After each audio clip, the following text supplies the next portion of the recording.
সমস্ত বিশ্ব প্রকৃতি শান্ত ভাব ধারণ করল। জলাশয়ে পদ্মফুল ফুটে উঠল। মৃদুমন্দ বায়ু প্রবাহিত হতে লাগল এবং আকাশে রোহিণী নক্ষত্রের উদয় হল। মুনি ঋষিদের মন এই শুভ মুহূর্তে এক অজানা আনন্দে ভরপুর হয়ে উঠল এবং স্বর্গে দুন্দুভি বেজে উঠল।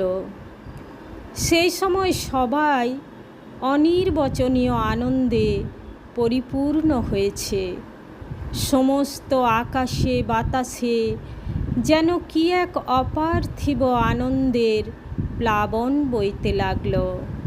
ঠিক এই সময় শ্রী ভগবান কংস কারাগারে বসুদেব দেবকীর সম্মুখে কৃষ্ণরূপে আবির্ভূত হলেন। ভগবান পরম সুন্দর মূর্তিতে আবির্ভূত হয়েছেন। ভক্তের ধ্যানগম্য সেই অপরূপ রূপ বসুদেব অপলক নয়নে দেখতে লাগলেন। সেই শিশু পদ্ম পলাশ লোচন, চতুর্ভুজ, শঙ্খ চক্র গদা পদ্মধারী, বক্ষস্থলে শ্রীবৎস চিহ্ন এবং গলদেশে কৌস্তবমণি শোভা পাচ্ছে।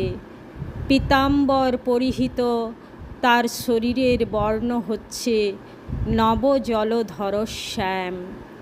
তিনি মহামূল্য বৈদুর্যমণি সংযুক্ত কিরীট ধারণ করেছেন। কুণ্ডলের জ্যোতিতে কুন্তল রাশি উদ্ভাসিত হয়েছে। এমন অদ্ভুত মহা তেজময় বালককে বসুদেব প্রাণ ভরে দেখতে লাগলেন। শ্রী ভগবান তার পুত্ররূপে জন্মেছেন দেখে বিস্ময় এবং আনন্দে বসুদেবের নয়ন যুগল উৎফুল্ল হয়ে উঠল।